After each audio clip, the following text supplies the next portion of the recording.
Welcome back to the Deep Dive. Today we are taking a really granular look, not at the objects in the sky, but at the Cold War's most famous, most ridiculed, and maybe the most misunderstood bureaucratic experiment, Project Blue Book. Mm-hmm.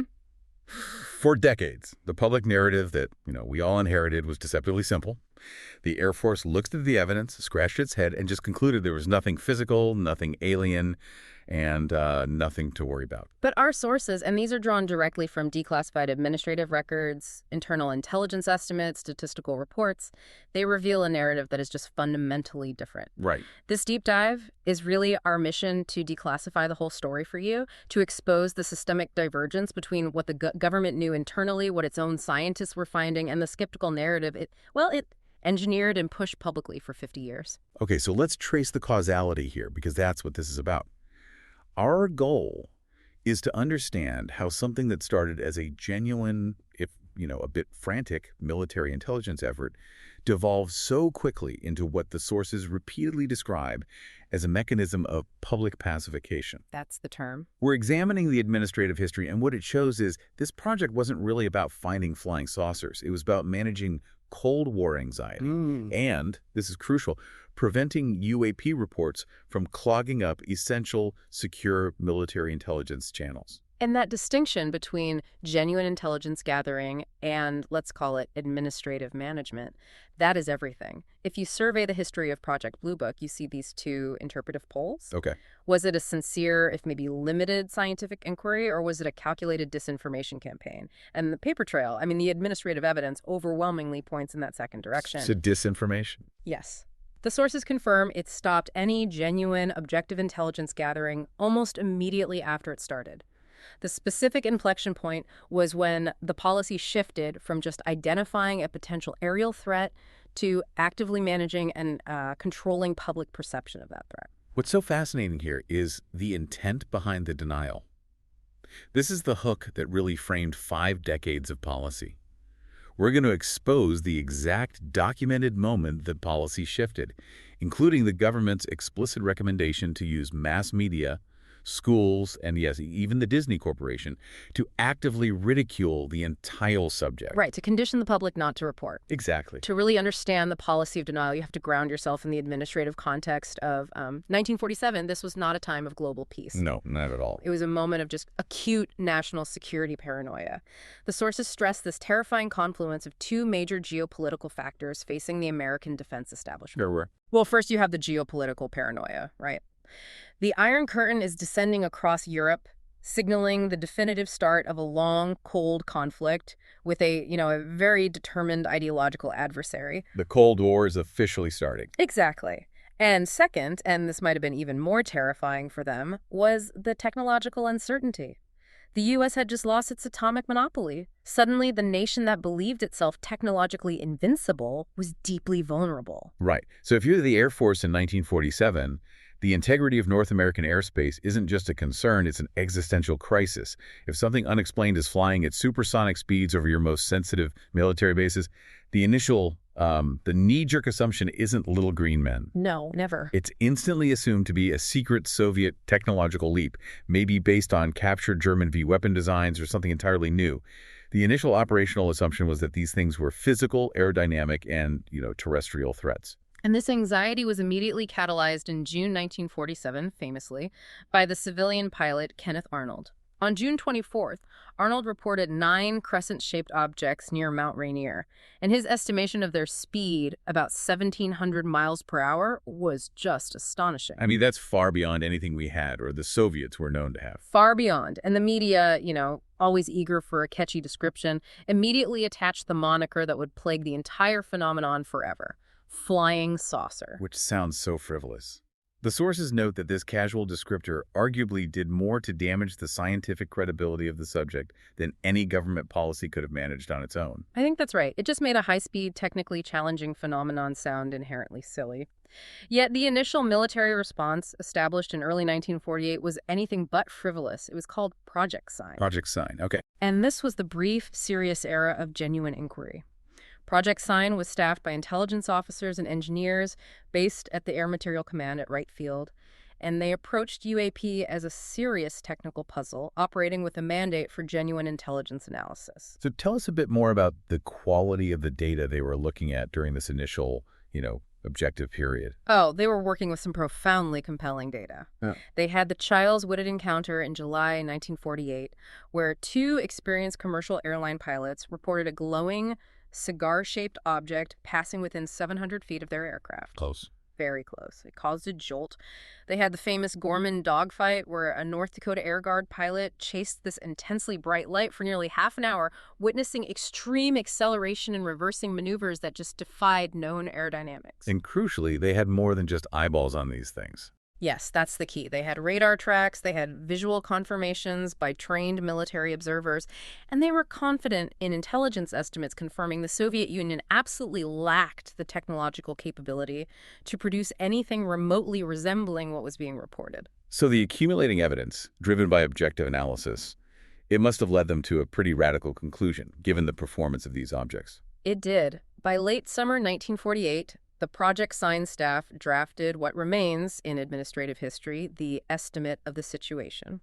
The sources call this the Holy Grail of UAP administrative records because it represents the highest level of internal objective military intelligence assessment during that time. So what was this stunning top-secret conclusion that Project Sign's analysts came to? Well, based on the accumulated multi-sensor data, especially the object's observed speed, aerial performance, maneuvering capabilities, performance that defied our physics and Soviet physics, the estimate concluded two things. First, the phenomena were real, physical craft. And second, applying the most logical, data-driven reasoning available. The most logical explanation for these advanced non-terrestrial objects was the extraterrestrial hypothesis, the ETH. Now let's pivot to the response from the highest levels of the Air Force, because this is where the policy really starts to curdle. What was the reaction from General Hoyt Vandenberg? The estimate was submitted to the Air Force Chief of Staff, General Vandenberg, who summarily and personally rejected it. And this is the critical, consequential point. He didn't reject the intelligence officer's reasoning, which was sound based on the data they had. So what was the issue? He rejected the conclusion because of a catastrophic lack of physical evidence. There was no crashed craft, no debris, nothing tangible he could hold up to Congress or the president as proof of alien visitation. That failure to produce a piece of physical wreckage meant the entire conclusion, no matter how good the sighting reports were, was just administratively unacceptable. Exactly. And Vandenberg didn't just reject it, he ordered the document declassified and subsequently destroyed. Destroyed? Wow. Yeah. The sources are crystal clear. This rejection is the original sin of UAP policy. The action signaled to the entire defense establishment that the ETH conclusion, or really any conclusion that defied conventional explanation, was politically and bureaucratically unacceptable regardless of the quality of the intelligence data. It set an impossible standard. You had to provide definitive physical proof, a crash saucer, just to keep the inquiry open. Precisely. The Project Sign staff were largely reassigned. The Air Force had decided by executive fiat that the objects could not be extraterrestrial, therefore they must be misidentifications.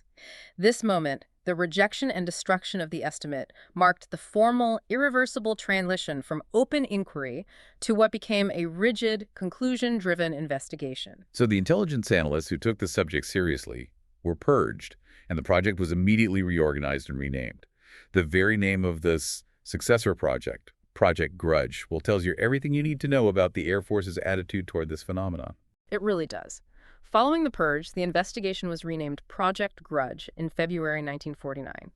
The name signaled that the UFO problem was now viewed as a bureaucratic nuisance, a grudge or administrative burden the Air Force was forced to deal with. And the operational mandate. It shifted entirely from genuine intelligence analysis to outright administrative debunking. What exactly was the core grudge philosophy? It sounds like they decided the answer, misidentification, before they even looked at the reports. That is the essence of it. Yeah. The sources note that the grudge philosophy was predicated on a fixed, non-negotiable assumption.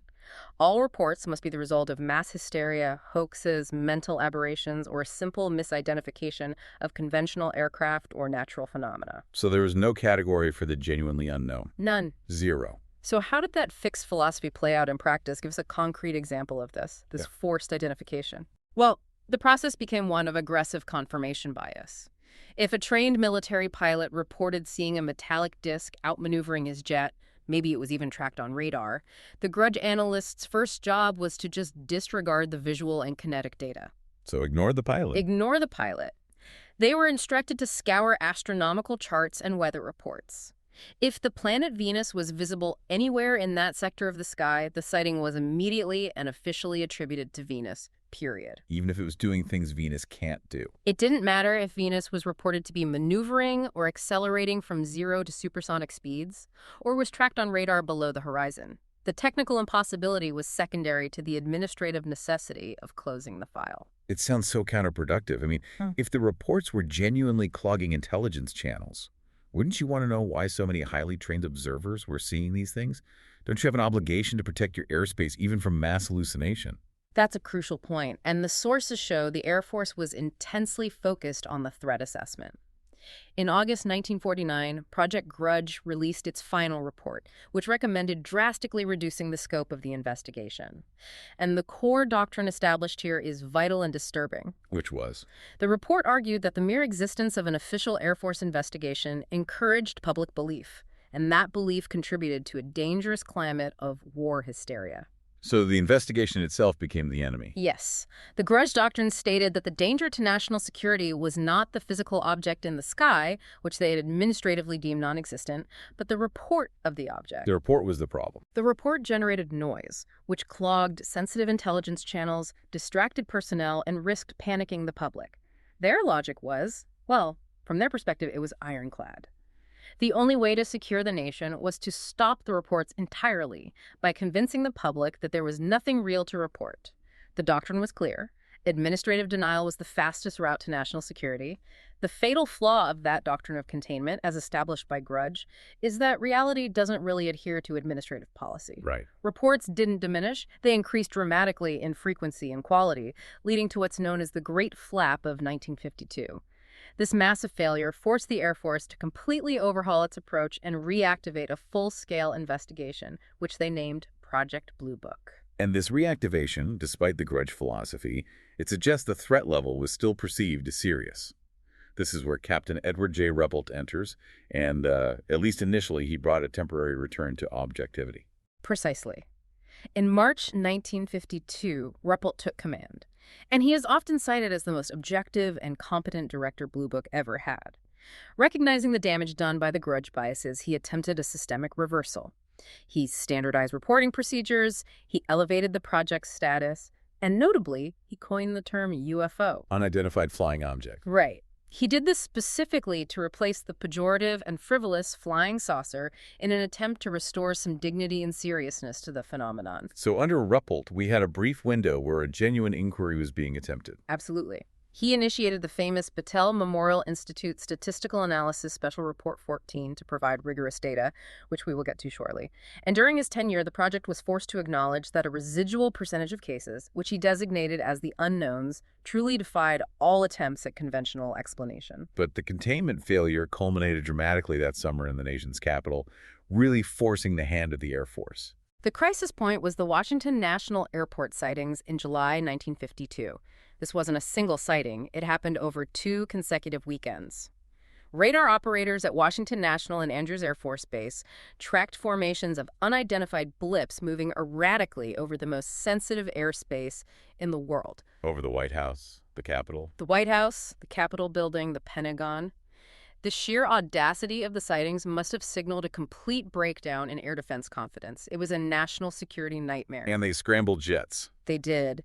Air Force F-94 interceptors were scrambled repeatedly. The pilots reported making visual contact with glowing high-speed objects. And crucially, these objects demonstrated clear technological superiority.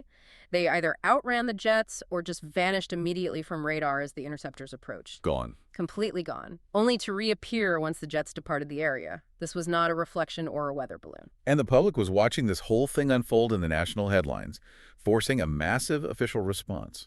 Yes. The Washington flap generated such intense media coverage that the Air Force was forced to hold its largest press conference since World War II. Major General John Samford was chosen to deliver the official explanation. And what was his line? His public line, which has become infamous in this history, attributed the radar returns, which were confirmed by multiple military radar sites, to nothing more than temperature inversions. Now, for anyone listening who might not be technically versed in radar, why is the temperature inversion explanation so difficult to swallow in this specific context? Well, a temperature inversion happens when a layer of warm air traps a layer of cooler air near the ground. This can sometimes cause radar signals to bend, creating false or ghost returns. Okay. But there are two huge flaws in Samford's claim here. First, temperature inversions don't cause blips to appear on multiple, independently operated radar systems at different locations at the same time. And second, a temperature inversion cannot physically outrun a supersonic jet or vanish when a pilot closes in. It was a technical-sounding excuse. It was an attempt to deny the object's existence, even when pilots and radar technicians were confirming kinetic activity. This crisis of public confidence and operational noise, it finally dragged down the highest-level civilian intelligence agency, the CIA. Why did the 1952 flap terrify the Central Intelligence Agency? Well, the CIA wasn't necessarily terrified because they suddenly believed in alien visitation. Their concern, rooted in Cold War strategy, was centered entirely on the concept of spoofing. The administrative sources reveal this core fear. The Soviet Union could use the UFO phenomenon not as a direct threat, but as a psychological weapon against the American defense establishment. Meaning the reports themselves were the threat vector. Precisely. The CIA theorized the Soviets could either generate waves of false reports or, more simply, just exploit the existing genuine anomalous sightings to induce mass hysteria. The ultimate fear was that this hysteria would clog the military's essential communication channels, specifically the air defense network. So in a real attack. In the event of a real Soviet bomber attack, the air defense system, paralyzed by a flood of phantom saucer reports, would be rendered totally ineffective. This vulnerability led the CIA to convene a top-level panel to review all the Blue Book data and urgently recommend a course of action to eliminate this massive operational risk. And this panel, convened by the CIA, is arguably the most consequential turning point in the entire history of UAP policy. The Scientific Advisory Panel on Unidentified Flying Objects, chaired by physicist H.P. Robertson of Caltech, convened in January 1953. This is where the doctrine of denial becomes the doctrine of psychological warfare. Their mandate was unambiguous. Review the Blue Book data and determine if UFOs posed a threat, specifically that indirect threat of psychological disruption. What is absolutely crucial to understand is the utter lack of scientific rigor that was applied to the data. How so? The panel met for only 4 days, January 14th through the 17th, and spent a mere 12 hours reviewing 6 years of complex case data presented by Ruppelt and the astronomical consultant Dr. J. Allen Hynek. 12 hours. To review 6 years of reports that included radar tracks, high-quality visual confirmations, intelligence assessments. That's an administrative rush job, not a scientific inquiry. It was a review designed for a predetermined outcome. The sources cite a specific, really egregious example of their hasty dismissal, the famous Tremonton motion picture film. Right. This film, captured by a naval aviation photographer, showed these bright, maneuvering objects. The panel quickly dismissed the objects, concluding they were merely seagulls reflecting sunlight. Seagulls? Seagulls. Dr. Hynek and the Blue Book staff noted this conclusion was scientifically untenable. Seagulls don't maneuver like that, but the panel didn't care. The evidence had to fit the denial narrative. So what was the verdict? The classified report, known as the Durant Report, concluded UFOs were not a direct physical threat, but a catastrophic indirect one. The panel explicitly concluded that the public belief in UFOs was the real danger. They stated that continued emphasis on UFO reporting might threaten the orderly functioning of the government by clogging communication channels, inducing hysterical mass behavior, and undermining constituted authority. Let's just pause on that framing for a second. They directly linked simple public curiosity about flying objects to vulnerability against Soviet attack, basically framing belief in UFOs as a national security risk that bordered on disloyalty. It was the formal institutionalization of the doctrine of containment, but amplified by the CIA's psychological warfare concerns. And to neutralize this catastrophic indirect threat, the Robertson panel didn't recommend more study. They recommended a sweeping program of psychological manipulation. What was the goal? The goal was simple, in their own words. Stripped the aura of mystery from the phenomenon. Now let's talk about the specific, undeniable proof that the policy was one of deliberate ridicule, the infamous Disney recommendation. This detail confirms the administrative goal was explicitly narrative control. This is one of the most shocking and revealing details in the declassified administrative records. The panel explicitly advised the National Security Council to debunk UFO reports and institute a policy of public education, but not the type of education you might expect. How were they supposed to achieve this widespread ridicule? The classified report suggested utilizing the mass media, advertising, business clubs, schools, and then specifically named the Walt Disney Corporation and its platforms to ridicule the subject and condition the public to disregard sightings. So they wanted to use Mickey Mouse and Donald Duck. To actively deploy the immense cultural reach of the Disney brand in the psychological war against unidentified phenomena.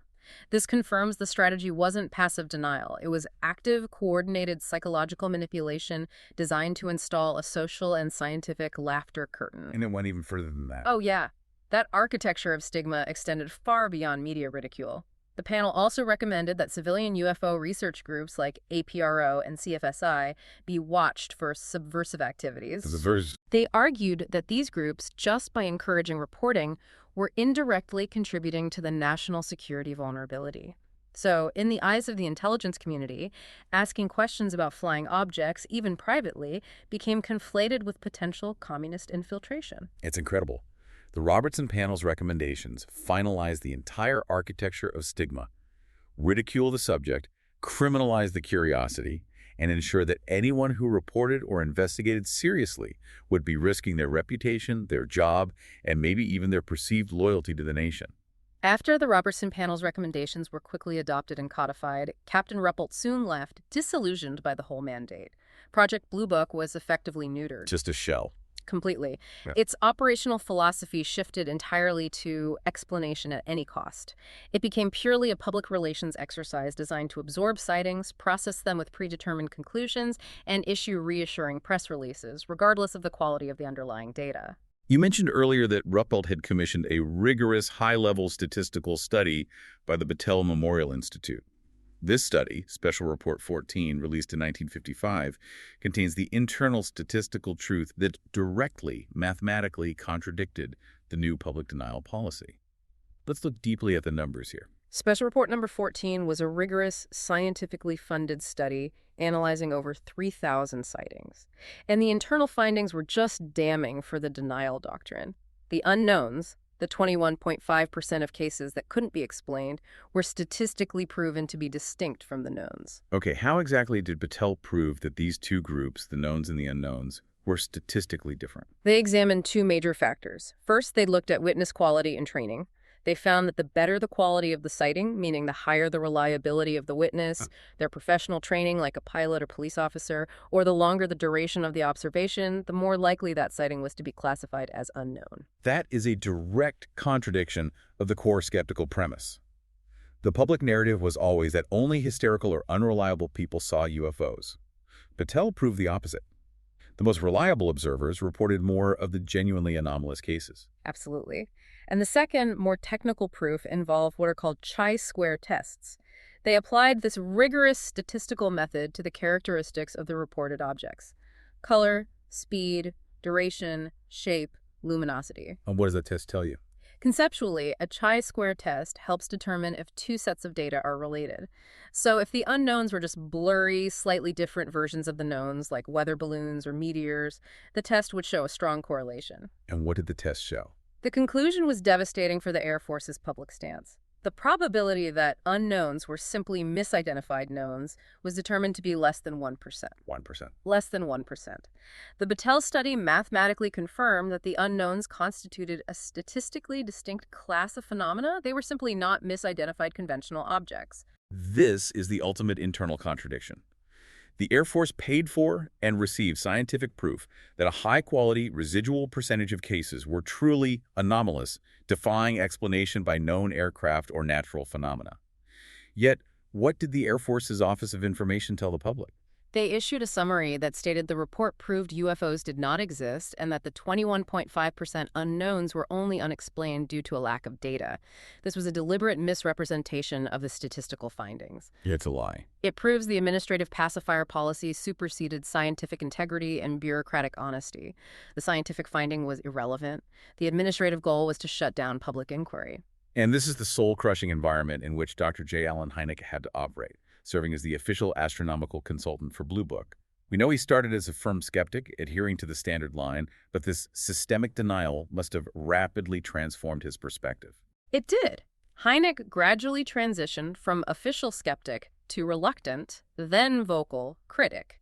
He realized the staff, particularly under the director Major Hector Quintanilla in the 1960s, was systematically discarding any data that didn't fit the predetermined hoax or delusion model. He had a famous phrase for it. He noted that the project was using generic excuses like Venus or stars, even when the object was tracked simultaneously on radar or seen at close range by multiple trained observers.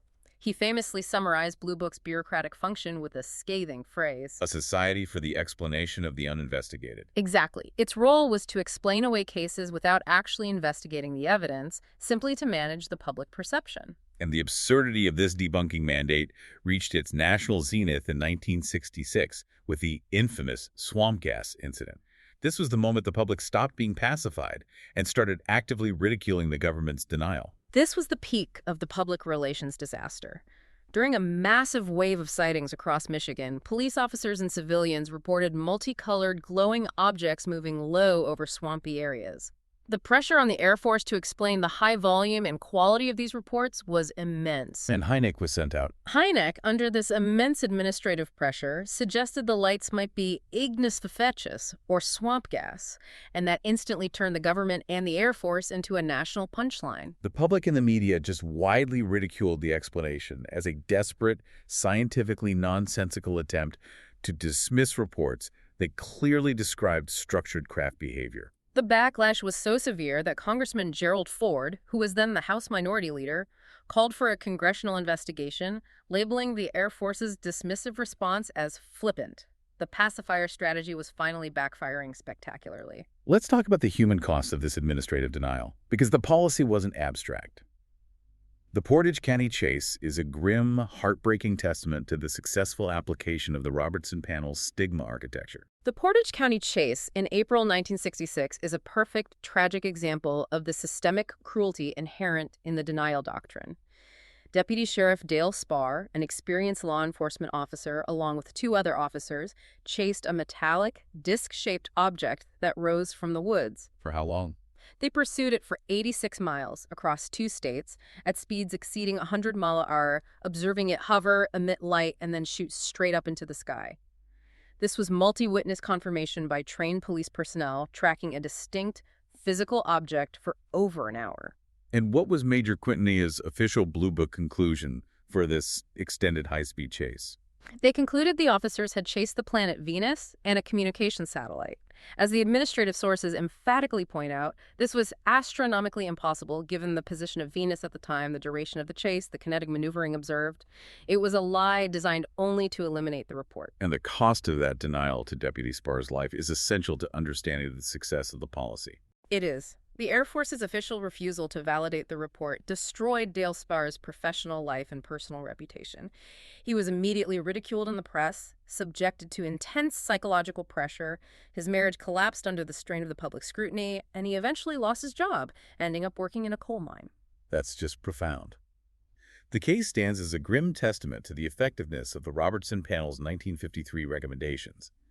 By refusing to acknowledge the reality of the sighting, the government successfully shifted the entire burden of proof and, more importantly, the ridicule onto the witness, ensuring that they, and crucially, thousands of other potential witnesses, would think twice before ever reporting an anomalous event again. The stigma architecture worked. It worked perfectly. By 1966, following the national embarrassment of the swamp gas incident and the ridiculous Portage County explanation, the Air Force was desperate to escape the entire UAP portfolio. They needed an official alibi, a scientific tombstone for UAP research. They needed a way out. So they sought closure by commissioning an independent study led by Dr. Edward U. Condon at the University of Colorado.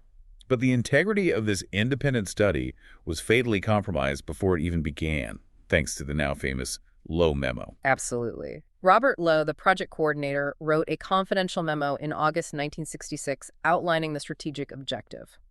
This document, which was later leaked by internal scientists, is perhaps the most explicit statement of institutional duplicity in the entire administrative history of the UAP subject. What did the Lowe memo reveal about the true mission of the Condon Committee? Lowe wrote, "The trick would be, I think, to describe the project so that, to the public, it would appear a totally objective study, but to the scientific community would present the image of a group of non-believers trying their best to be objective but having an almost zero expectation of finding a saucer." The trick. He actually wrote the trick. The whole idea was to provide the appearance of objective scientific inquiry to the public while internally ensuring a dismissal that would satisfy the institutional demand for closure. The memo confirmed that the conclusion was predetermined.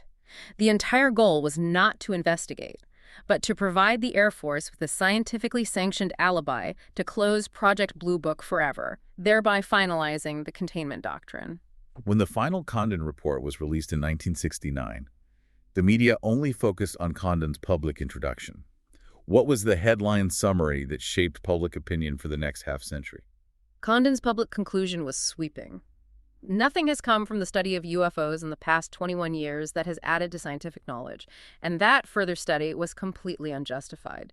This became the authoritative scientific statement of dismissal, widely disseminated by the media and accepted by the academic community. But just like Special Report 15 years earlier, the body of the Condon report, the detailed case analyses written by staff scientists, contained severe internal contradictions. They had compelling multi-sensor cases that Condon's own staff could not explain away. The crucial technical evidence was buried deep within the 1,484-page report, the part nobody read.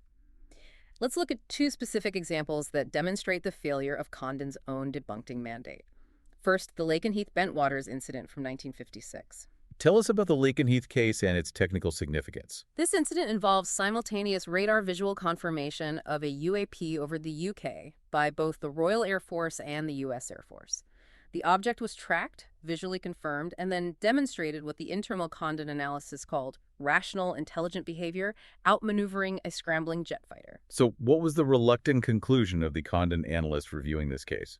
The analyst, Gordon Thayer, noted that although conventional or natural explanations cannot be ruled out, that's the standard administrative caveat, the probability of such explanations seemed low in this case. And then he admitted the crucial point. The probability that at least one genuine UFO is involved appears to be fairly high. A genuine UFO, an internal admission buried in the case files of the very report designed to prove they didn't exist. Right. And what about the RB-47 incident?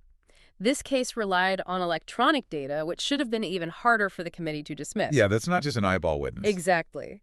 The RB-47 incident in 1957 involved an Air Force jet specifically equipped with sophisticated electronic countermeasures and electronic intelligence sensors, notably the ALA-6 direction finder.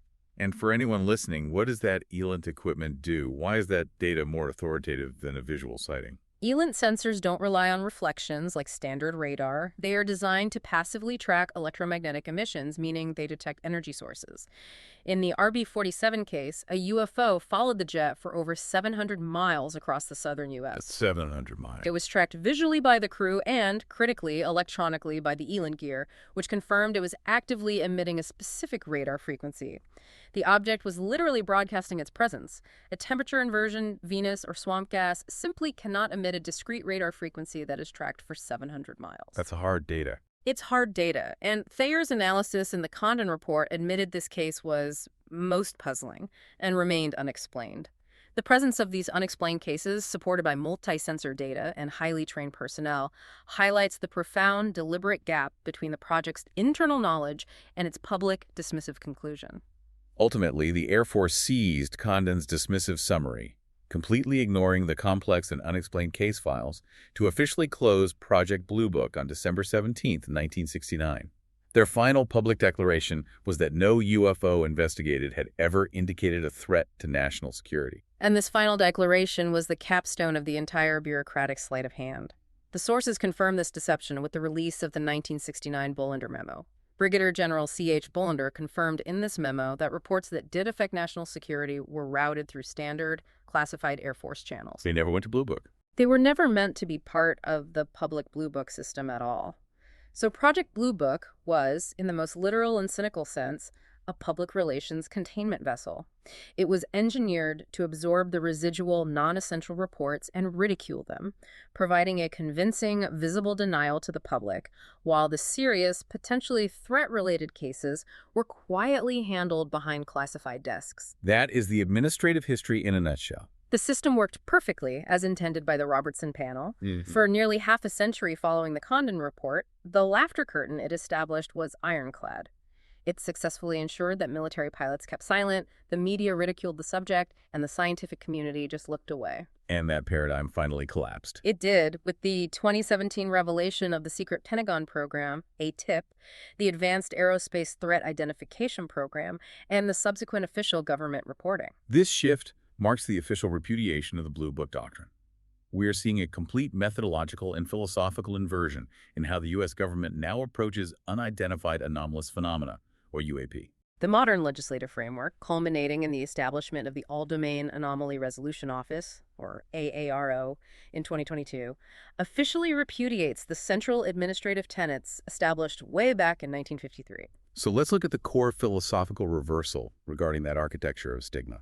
Okay, under the Robertson panel, the old view held that UAP reports and the resulting stigma were the threat because they clogged channels and risked inducing hysteria.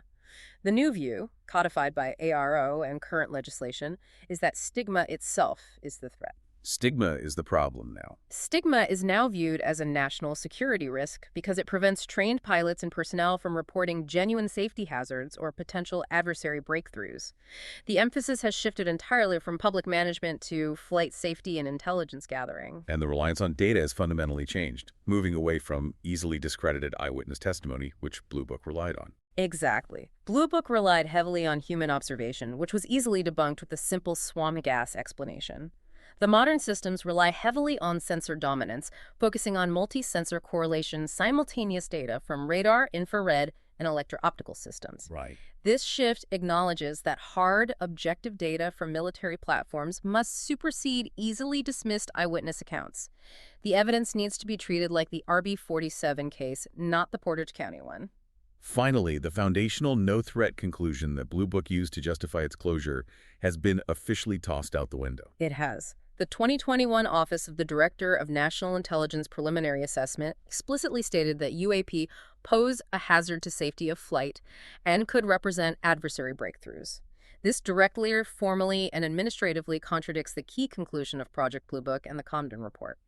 The era of mandated denial is officially over because the administrative system has finally acknowledged the risk that the containment doctrine was designed to mask. Okay, so let's synthesize the administrative history we've uncovered here. The granular truth proves one thing unequivocally. Project Blue Book was never engineered to investigate the core phenomenon. It was engineered to filter it out, to manufacture denial, and to pacify the public. The unknowns, whether it's the 21.5% in Special Report 14 or the multi-sensor cases buried in the Condon Report, they weren't scientific discoveries. They were administrative failures.